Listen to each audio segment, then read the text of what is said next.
Hey Anna, hi. Hi. How are you? I'm good, thanks, Marcus. How you doing? Not so bad, not so bad. So welcome to today's Screen Time interview sponsored by Philips TV and Sound, part of our never-ending virtual design festival. Anna, tell me a little bit about yourself first of all. Who are you and what do you do?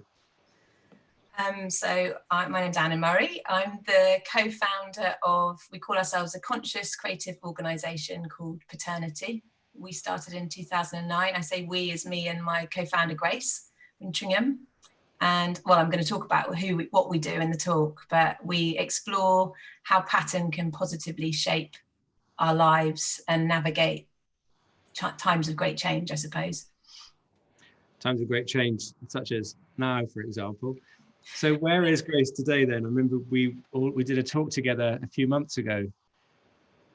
We did. That was that. We were actually sat on toilets, weren't we, for our last talk? We were in a we did our talk in a toilet showroom.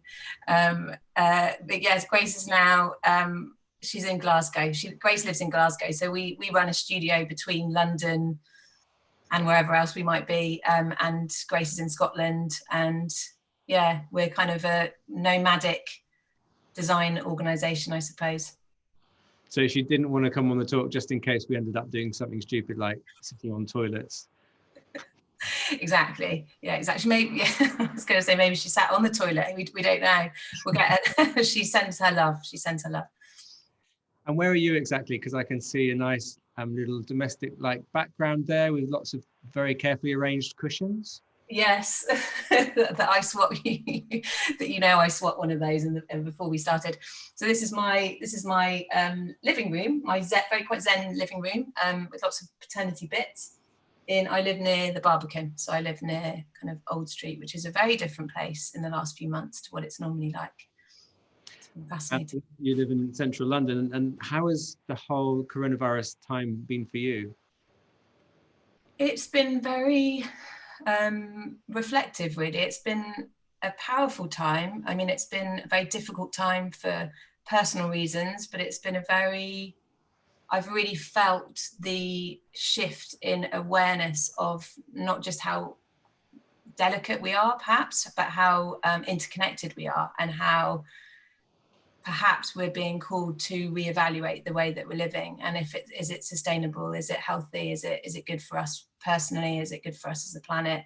um, and I've noticed that people have started becoming a lot more mindful. They're kind of really noticing their patterns, their habits, their behaviors, the smaller kind of micro moments that make up life, and then also zooming out and seeing how we are this global community, and we need to start living in a sense of interconnectedness and really start thinking about these patterns of behavior, I think. So yeah, and for me personally, more time at home, and actually time to get back to a bit of what paternity stuff is without all the noise that comes in around a lot of what we're doing. I've noticed how much I'm moving around constantly, so it's been quite a nice time to actually slow down a bit and yeah, just be in my house. I mean, I'm doing a talk and I'm in my slippers, so that's quite a happy moment for me. I love being in my slippers. If I could be in my slippers 24/7, I'd be happy. And I guess with Grace being up in Glasgow, you have been doing sort of remote working long before most other people. How has that worked? And I remember when we spoke, we did the talk previously. You've been working in all kinds of exotic places around the world. So how did you come up with that idea of working in a kind of nomadic way? Well, it was actually about 2 years ago. We actually intentionally kind of degrowth. I don't know if that's a term, but we intentionally kind of scaled back the company. We were paying huge overheads, living in not living, but we had a huge, beautiful studio space in East London. We had lots of staff, and we were really growing. And actually, Grace and I both experienced what I would say was a kind of creative burnout, kind of physical burnout, emotional burnout, and actually just decided to go for something a lot simpler, still do our practice and actually work from home. So yeah, I had that painful wrench of everything feeling like it was kind of falling in on me about 2 years ago. So we've kind of been in that zone of kind of getting used to working from home, and it works. We a lot of people are experiencing more now, like video conferencing and remote working actually can work quite well. Obviously, in maybe not to this extreme, but yeah, we get a lot of our most creative work done now, and being able to travel and or not, you know, actually I've realized that traveling around so much, I don't know how good that is, A, for me, or B, for many other reasons, including carbon footprint. So yeah. But and you mentioned this kind of conscious process of degrowth. Are you happier now? Is your life richer and more fulfilling? I mean, maybe not in monetary terms, or maybe also in monetary terms, but has it worked for you, basically? it definitely has. Yeah, it definitely has. It was, like I say, it was very painful. We had to make redundancies, and that was very, very hard. But actually now there's this sense of just focusing in on what it is that we really want to do. And we were finding that we were as a company that's very purpose-based and all about nature connection and well-being, and what role design has in this changing world. Actually, we weren't feeling we were living in balance with that. We were kind of going into an office, sitting there, working, taking on bigger jobs to make more money, to take on more staff, to do the work, and you don't end up actually doing that much of the creative work yourself anymore. So actually, this degrowth has allowed us both to create lives that feel very, very creative for us. So taking rest when we need to, working cyclically, and actually taking a lot more reflection time in our day-to-day lives, and doing lots of work, and then having a bit of slow time, and doing lots of work again, and not having to be constantly on that go mode that I think is a pattern that is so strong in our culture, and a pattern that I think we actually really need to reevaluate as to whether it's doing us all any good. I think people are burning out left, right, and centre, and going further away from what our core values and core creative intentions are. Yeah, so yes, it has been hugely positive. And of course, this is an opportune moment to be talking about this, because probably most people are thinking about whether they need to do the same thing. Maybe they'll be forced into doing that because they can't carry on as before. Maybe they'll voluntarily do it. People's lives have become more localized, more reliant on friends, on the neighborhood, the local park, and so on and so forth. So it could be that you end up being pioneers of something that becomes quite widespread. Or it could go the other way, and everyone just rushes to get back to the mayhem of before because they missed the noise and the buzz and the adrenaline rush. Yeah.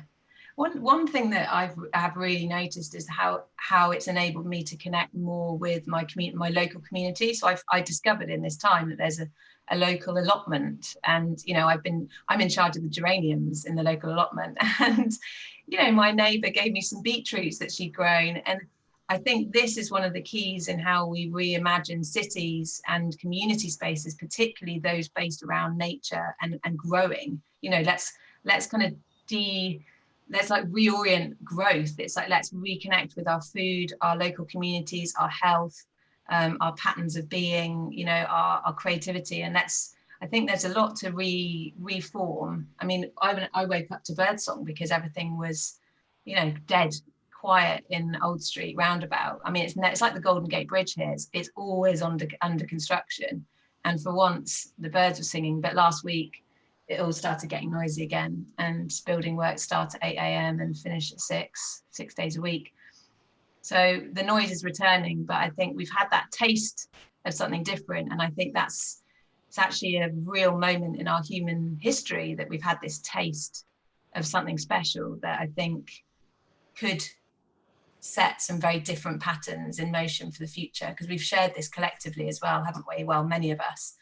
And it hasn't been peaceful for some. I know, like many of my friends and family, like it's been busier than ever, but actually there's been something around this collective quietening. And I read some fascinating fact, the vibrations, they did like sonograms on the earth, and our human din was actually lower. So we were creating less actual noise and vibration and interruption to these natural rhythms, these natural systems, these natural harmonies. Yeah, I think it's true. I think it's something that we'll all remember, and we'll tell our grandchildren there was a time when everything stopped. Well, maybe by the time of our grandchildren, that will become more normalized. But I agree with you, it's something we need to hold on to and see if we can get more of into our lives. Do you want to fire up your presentation and show us a little bit about the stuff that you do? Sure. Well, that was lovely, because there was some of the things I probably will share in here. Right, here we go. Share screen. This is also so funny, because it feels like you're just talking into the abyss. I find with these talks. So it's just a moment to say thank you to everyone who's watching, really.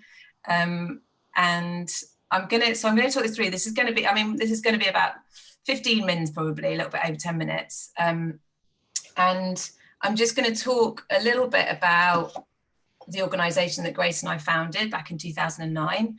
I'm going to talk through a couple of our projects. I just picked a couple from our design studio, and then a bit more reflections on the times that we're living through, so which I'm sure we'll carry on having a chin wag about afterwards. So this is our name, Paternity, and everything that we do is really about exploring pattern with the intention to inspire more positive ways of living in modern life today. People often hear the name, so for anyone who's come who are like, what's paternity? Is that like paternity test? There's a kind of deeper layer. This is the only slides with text on, but actually saying what it means is often quite a nice way to start, which is that pattern comes from the Middle English, meaning it means something serving as a model. It comes from the Latin meaning father. And there's definition 1, which means a repeated decorative design. So when we talk about pattern, often people say, oh, so you must make wallpapers or textiles. And that is an aspect of what we do. And exploring pattern in terms of textiles and surface design is a big part of what we do, which I'll talk a little bit about. And then there's definition 2, which is a regular and intelligible formal sequence. So you might say that might be patterns in nature, or habits, or behaviors, or rituals, or cycles. And there's so many, so patterns both seen and unseen. And then there's definition 3, which is an example for others to follow. And actually this is almost the definition of design itself, is to kind of create models and systems. And I think what's interesting more lately is that people are coming to us as an organization to talk about patterns in life, patterns in culture, and what patterns we need to live more sustainably. And then the ity part comes from the Latin meaning equality of being. So not just kind of looking at patterns, but also this idea of how we might live in this sense of being more aware of our patterning, more aware of these systems, these cycles, these rhythms of life through pattern. And we'll get into the visuals, which I really love. We started off as a visual archive online. It was a very basic blog that just showcased the magnificence of seeing pattern in everything. It's in life, it's in the galaxies, it's in our DNA, it's in our habits, as I said, it's in our behaviors, it's in design, it's in nature. It's really forms life here on Earth, and it's a universal language, really. We can see pattern as this very connective, universal language that we are all a part of. And I think in times where we're feeling ever more disconnected, pattern can remind us of that. I kept the slide in, I could always take it out and then put it back in, because I love the idea of it kind of being shown on people's screens all around the world. But pattern is life. We can really connect to the essence of what creativity is, what life is, through pattern as a lens, as one way to kind of access that. I've got a few quotes throughout this. So Fritjof Capra's become a very dear friend of mine. He's known for his work in systems thinking. We're hearing a lot about systems change at the moment, and Fritjof is a really important person who's been advocating this way of looking for a long time. He says understanding of life begins with the understanding of pattern. He's a quantum physicist. So really looking at life in terms of patterns and really deepening our understanding and our awareness of pattern, I believe, is a key part of how we might evolve and how we might transition out of a time of great complexity. And so I picked a few projects. These are all microscopic images of diseases through things in the body.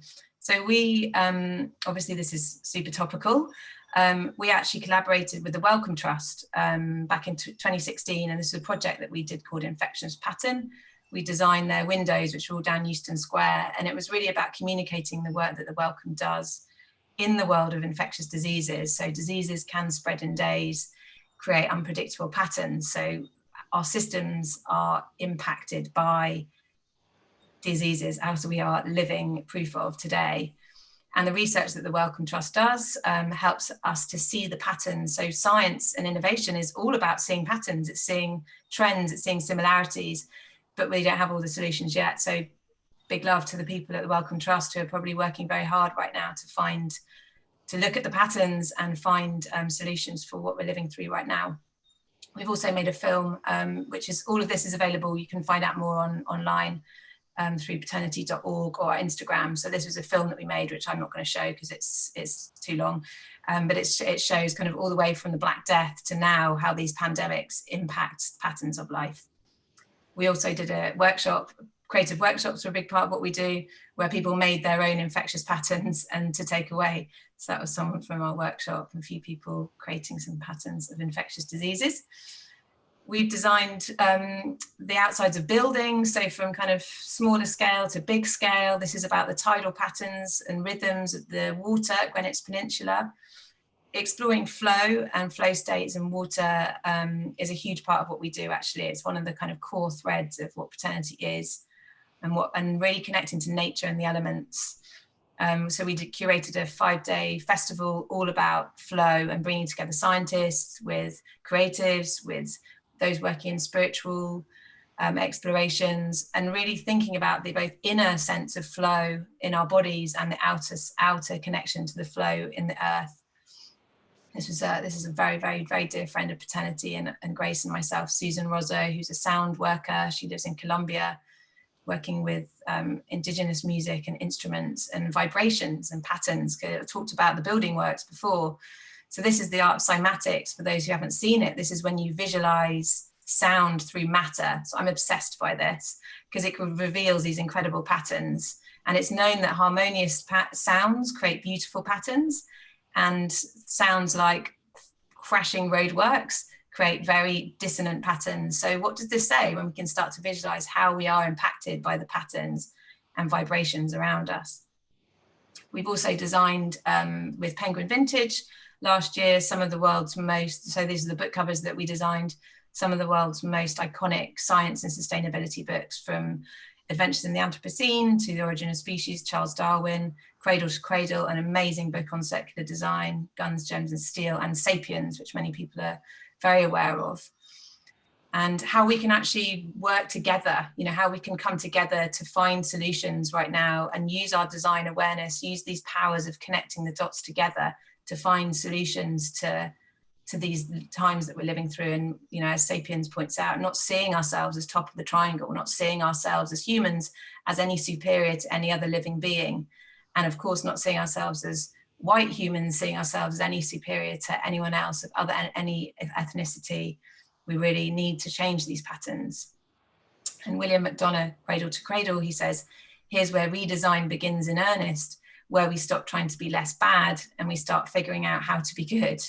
I think that kind of says it all, that we really need to start really figuring out how to be good and use our creativity and use our design skills to start to think about how we can be good and how we can make active change.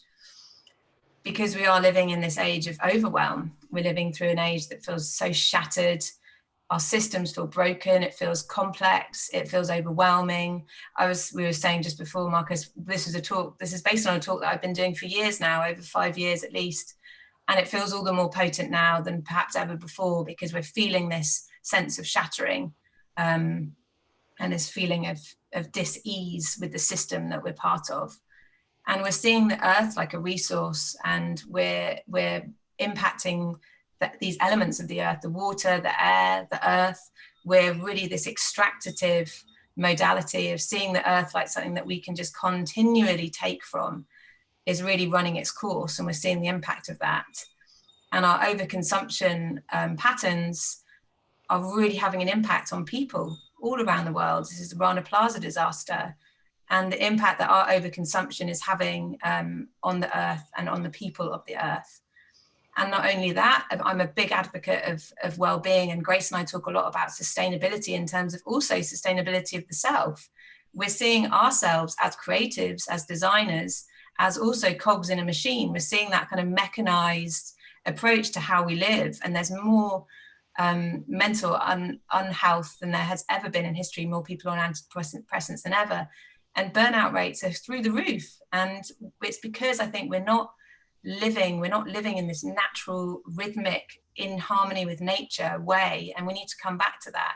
We need to remember that our patterns and our creativity is something that is actually of the earth, and we need to honor that and hold ourselves accountable for what we create, how we consume, and how we impact others. And I love this quote by Chief Seattle. He says, "Humankind has not woven the web of life. We are but one thread within it.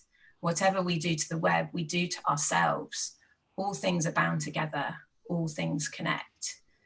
People have often asked me kind of what even is paternity. It's we're a design studio, but we're also a philosophy, but really it comes down to this connection where we're trying to use pattern as a way to reconnect a growing feeling of disconnect in our culture, and actually see how pattern can bring many different things together and perhaps teach us a way through and find that interconnectivity with each other, with the planet, and within ourselves as well.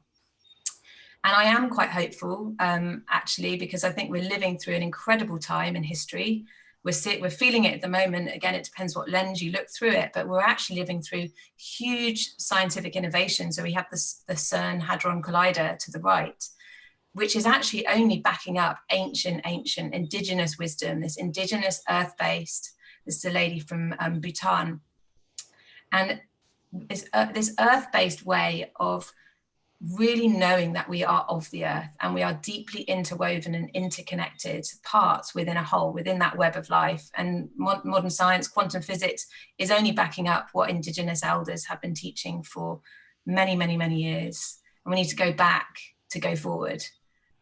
And this kind of sums it up in visuals that often words can't do, which is, I show this to people of any age, any background, and this speaks of this universal language that I think pattern has, that is that the lungs of the earth are our lungs. We are, these same fractals are the fractals of the earth, and you zoom out again and you have these same fractals as aerial view, and we are interrelated. We are in constant symbiosis with nature, with these rhythms, with these cycles, and we rely on natural systems for our own sustainability.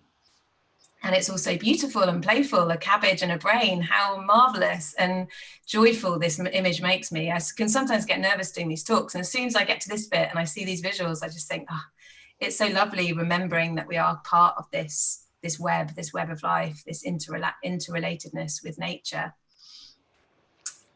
And here we have obviously the veins of our veins, the flow of our own bodies is the veins of the earth, the river deltas, the tributaries. We are so interrelated, and we need to honor these elements that are in nature as the elements that are in within our own body. And when we can start to see this, and I think pattern helps us to see, we can think about things slightly differently. Edward de Bono, he says, creativity involves breaking out of established patterns in order to look at things in a different way. So if we can start to see that we are of this creativity of the earth, we are not separate to it, I think we can start to connect with our creativity in ways that are deeper, more enduring, and more satisfying, actually. I think a lot of people are feeling very disheartened, as I did. Before paternity, I worked in advertising, and I went through a depression because I felt so lost and confused, and I couldn't sleep, and I couldn't eat, and I was miserable. And I knew that I wasn't using my creativity in a way that felt like I was contributing to something greater than myself. I actually was working on a fast fashion brand at that time, very fancy job, flying all around the world, but actually was I helping? Was I in service to something bigger than myself? It didn't feel like it. And I think our modes of growth are at the heart of what this change in system, this systems change that we need to reevaluate. We've got this very linear, straight growth mindset, and it's been passed down by generations and generations, kind of coming from the Industrial Revolution, that's seen the earth as this resource, and infinite growth on a finite planet, it actually is madness. It doesn't make sense. And I think we're feeling this madness, and we're feeling this discomfort with this system. And I would propose something more like this. So this is the Fibonacci. This is a logarithmic spiral. I'm obsessed by spirals. I could do a whole talk just about spirals. But this is how nature works. This is how growth in nature is, and how beautiful, almost like moves when you look at it. And it's this more emergent, and this is the same pattern that we have in the galaxies, in our DNA, in the spiraling of a fern. In mathematics, it's in the growth patterns of rabbits. You know, it's in our first book, actually, Paternity, A New Way of Seeing, if you want to learn a bit more about that, or on our website. But this is how nature grows, and how much more life affirming does that look in comparison to the one on the left? And how much more sense making maybe does that feel, and harmonic and beautiful does it, than very reductive on the left? Because nature works in spirals and cycles, and so we can see these cycles in everything. So going from the top left, we have a cycle of a day. Everything is in this constant expansion and contraction. We have day, we have night, we have the cycle of a breath, we have the in breath, we have the out breath, and we're in constant cyclical awareness with the world around us. The movement of birds around the planets, the movement of the moon, which governs the tides. We have the patterns of our sleep in a day, the movement of light or trees, and movement of growth or the planets. And then we also have creativity itself. So that was actually a book that we did back in, I don't know now, 2013, I think it was, and talk about this pattern of growth being so embedded in our culture. That book came out and I didn't take any rest afterwards. I remember, like, the day after the launch, I was on to the next project, busy, must keep going. And I felt so down, and I felt really glum, actually. And you see these old patterns re-emerging, and we've got to get more in tune with those and take a bit of rest when we need it, take time to reconnect back to ourselves in order to create the best creative work that we can. I love this quote, Tuli Kupferberg: "When patterns are broken, new worlds emerge." We put this on our Instagram when the pandemic broke out, because it really did feel like a moment where we could start to reevaluate our patterns and actually start to think about what world we need to emerge from this place that feels quite hopeless sometimes. And we may be entering a time where we have more waves of pandemics, or that we have the on the horizon huge changes with climate change, or we might want to call it climate breakdown, to get more active about how we need to change our patterns around this. And I've just put in a few more of our more recent projects, which is, I do feel that design plays a key role, and there is a value of creativity, and not everything we produce is useless. This was a project that Grace and I did, which was a spiral. I was kind of coming back to spirals, a labyrinth in the heart of Westminster, which brought people. It's really lovely seeing people together like this now. I haven't really seen people together like this for a while. It makes me almost a bit emotional, but we had a garden at the centre. Again, I could talk about labyrinths for a long time, but the symbol of a labyrinth is different to a maze because you can't get lost. All paths lead to the centre, and the centre for us was nature. And it's also, the spiral is about trust, because you don't really know what's around the corner with the spiral. And it's a very sacred symbol that goes back to our Indigenous roots and many other cultures' Indigenous roots. It's the symbol of gratitude, it's the symbol of trust, and symbol of harmony. And change. So it was very symbolic that we had it outside Westminster. And it was also when all the Brexit stuff was kicking off down the road in Westminster, and it felt like there was something of this coming back to community, and it brought together all different types of people, and people having conversations with people they might not otherwise have conversations with. And the planters then went off to be recycled. They were taken to Walthamstow and attracted local bees. This is a project, this is the second project, it's more recent, which is with Costantino. This is with the world, they're one of the world leaders with compact surfaces. And we've designed a project with them, which is Costantino, world leaders in terms of their reuse of 95% of their water can go back in the system. It's not exactly closed loop, and that's what we need to get towards, which is closed loop systems, but they're really, really good at preserving their water. And we also made them a book that was going into the deeper sense of what water is. So this is our quote: "Flow systems form the basis of life here on Earth, and without them we would not exist." So how can we use these projects to draw more awareness to nature, to our interrelatedness, and use best practice in design to repattern the system? Here's one of the pieces, which actually we only saw the other day, which is lovely.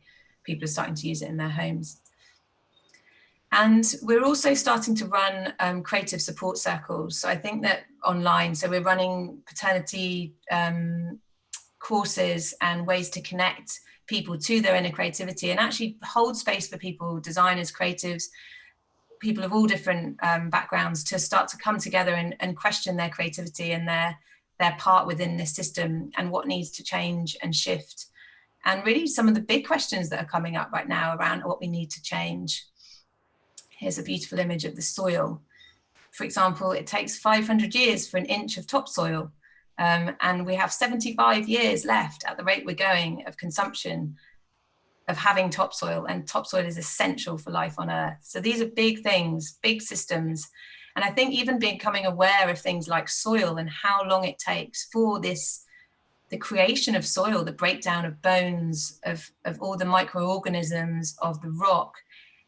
We are the product. So everything that we grow and that we can live by from the soil is the process of many interactions, many patterns and relations that go back many, many, many years. And I think we're noticing this interrelatedness, we're noticing this interconnectedness and sense of time.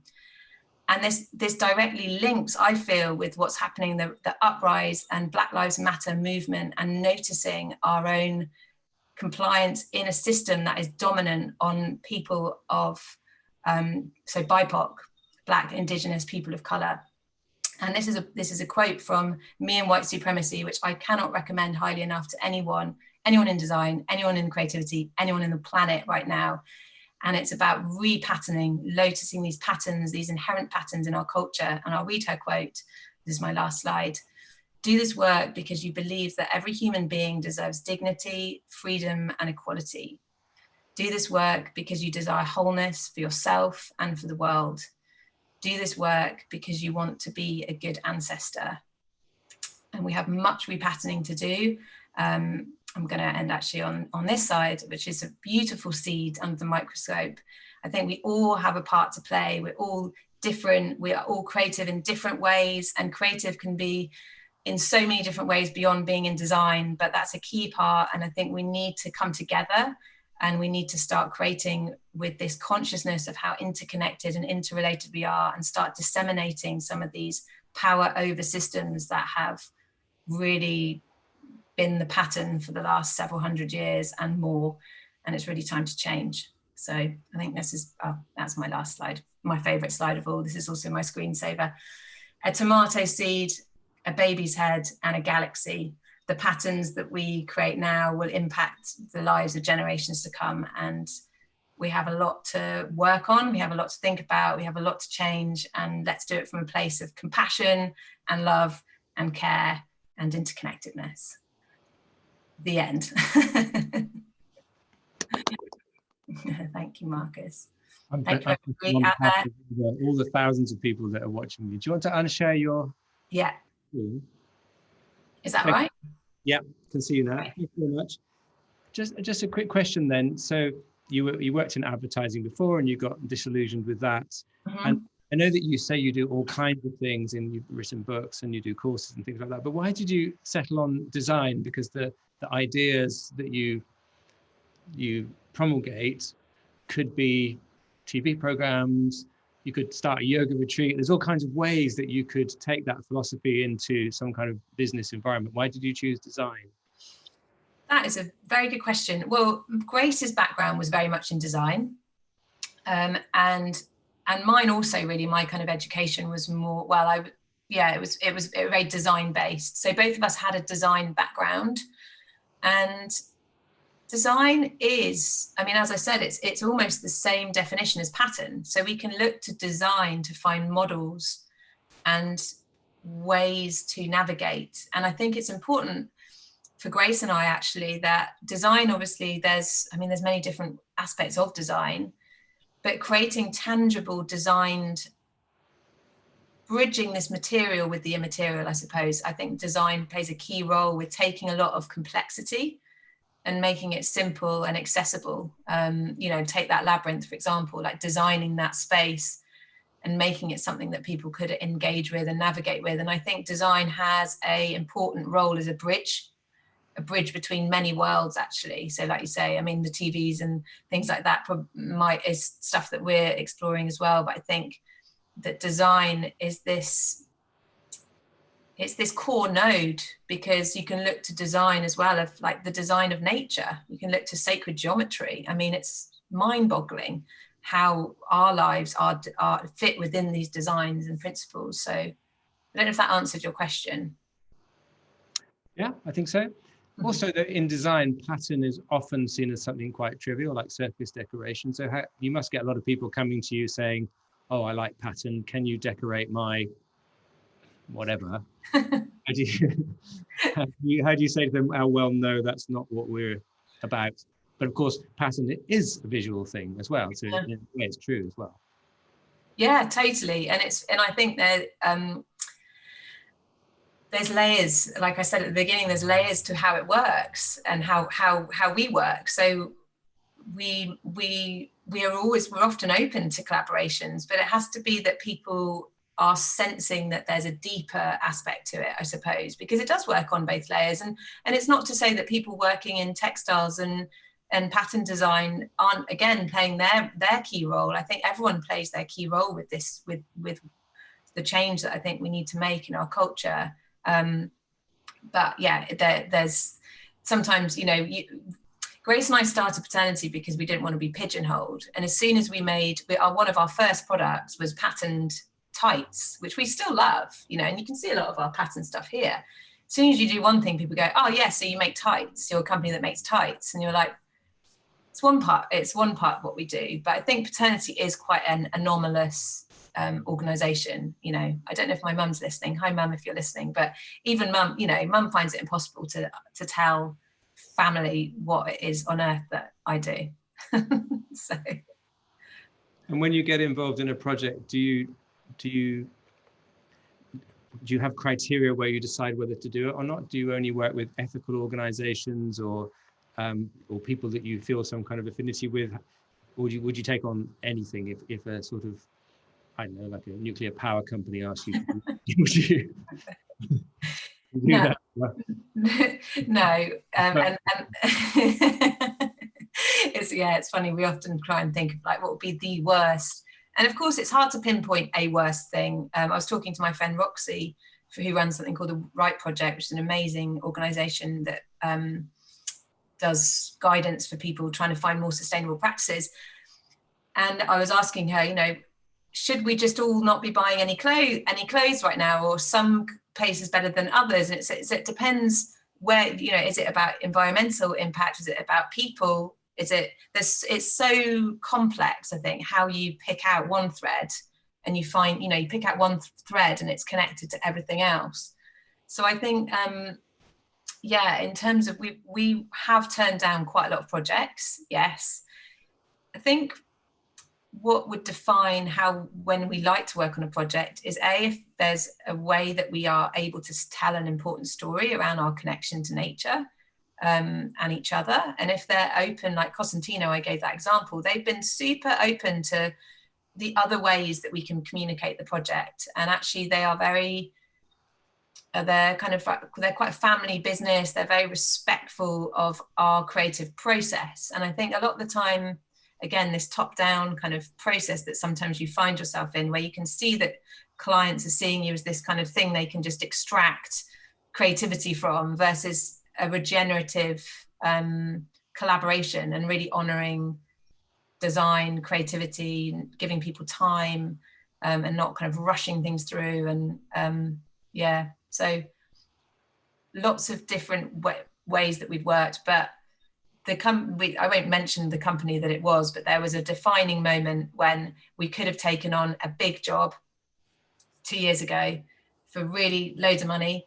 And it was just so against our values. And it was so hard because on the one hand, I had to take that job and keep the business going in a pattern that maybe isn't right, or don't do the job, and the whole, you know, everything, as I said at the beginning of the talk, everything changed. But that one decision to go with our values and go with our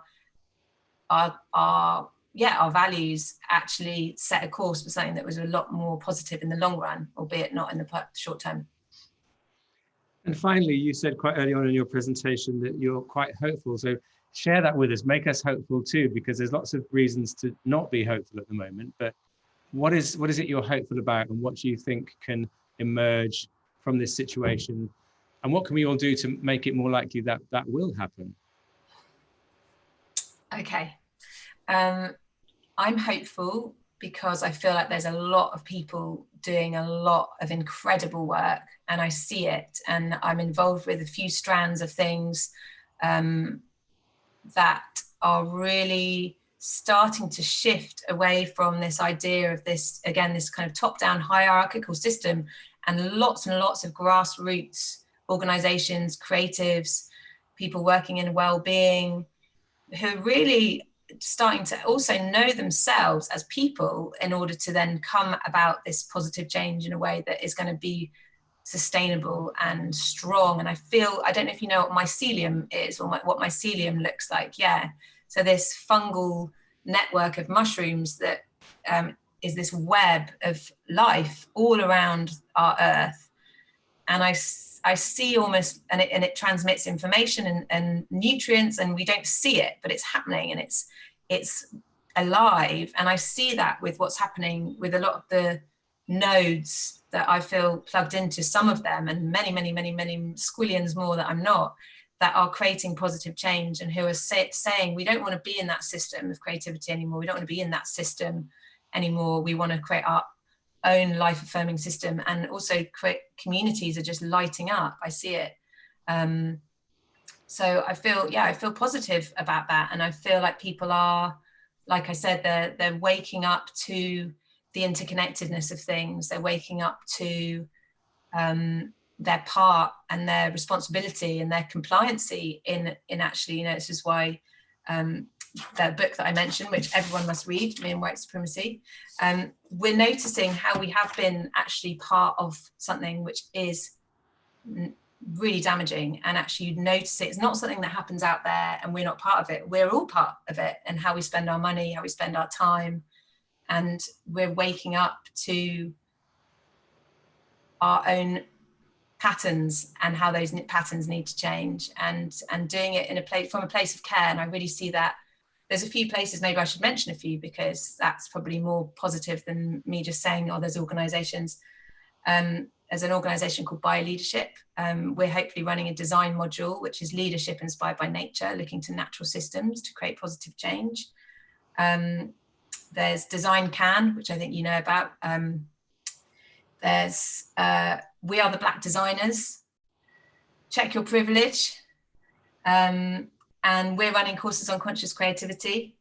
There's many more. There's a guy called Jeremy Lent, who wasn't in my presentation, but he's a dear friend, and he's written a book called The Patterning Instinct, and how we need to start to understand where we've come from, I think, to start to create change and create new patterns. So there's so much. I do see so much hope. And even just a simple thing that I've really noticed in this time, and we've written a book called Be Great, Be Grateful, which is just a small journal designed to help people create patterns of and habits of gratitude in their day-to-day life. But the amount of people that have said in this time that they just, maybe through slowing down, or maybe just being at home more, or having something taken away from them, they've noticed how grateful they were, right, for it. So they're grateful for the NHS workers more than we've maybe ever been before. I'm grateful to the people that work in my local supermarket for showing up and being there. And I think that we're noticing how interrelated and how much of the unseen world we need to see and really appreciate and honor. And I use the example of a cup of tea with gratitude, as it can seem, gratitude can, in a gratitude journal, it can seem like quite a, again, like maybe textiles design, it can seem like quite a, oh, sweet, yeah, gratitude, that's lovely. But actually grateful for a cup of tea because, well, someone might have made me that cup of tea. I live on my own, but that I've made myself a nice cup of tea. Thanks, Anna. Made myself a cup of tea. But I'm grateful because of the kettle. Who invented the kettle? I don't know who that is. But thanks to the person who invented the kettle. I'm grateful for that we have clean water in this country. I've spent a lot of time in countries where you can't drink the water. So I'm really grateful that we have clean water and all the complex system that is involved with us having clean running water. I'm grateful to the person in the supermarket who's there when selling me the tea, the person who stacked the shelf, person who drove the tea from the factory, from the place it's stored, and then flew the tea, and the person who grew the tea and picked the tea. And then you get back to the elements, right? So you get back to the soil, the fact we have soil, and the fact that we have air, and the fact that we have water to rain down on the plant. And all of this symbiosis is at play. And I already told you the soil takes 500 years to grow, and that's microorganisms that lived 500 years ago. So we see that this is, you know, a gratitude journal. This goes back to this indigenous way of being, this earth-centered way of being, that we've somewhere along the line disconnected from our earth and from the elements and from the patterns of life from which we are reliant completely. And indigenous communities are in great danger at the moment. And that's many other organizations that I'm lucky to be involved with, and we'll be sharing on Paternity as to ways that other people can help support BIPOC and Indigenous communities at this time where their wisdom needs to be seen and heard and upheld as much as we can. That's our job. Brilliant. Well, thanks so much, Anna. Good to talk to you again. You too. That's for sure. Was that hopeful, Marcus? Was that at all hopeful? I was very hopeful. Yes, I'm feeling much better about things now. Thank you so much. Really good to speak to you again. Such a pleasure. Thanks for having me. Thanks very much for having me. Yeah, I'll send my love to your love to Grace and my love to Grace. And I hope it wasn't as nerve-wracking as you feared. No, it was lovely. Yeah, thank you. Thanks for everyone listening. And please connect with us. We have our own online event on Thursday. We're holding a support circle. So if anyone wants to come along to that, I'll be leading a meditation and we'll be doing some exercises. Okay, great. And let's meet up in the real world soon, because we're not too far apart. Oh yeah, you're down the road, aren't you? More or less. I'm speaking from Hoxton right now. Yeah. That's funny. You could be anywhere with your blue background. As I say, I'm sad it's not a tropical one, but hey ho. Actually, you could have been the first in-studio guest. Oh well. Hey ho. Next time we'll have to do something else, I'm sure. Yeah, let's do that. Yeah. Thank you, Marcus. Thanks everybody. Take care. Bye.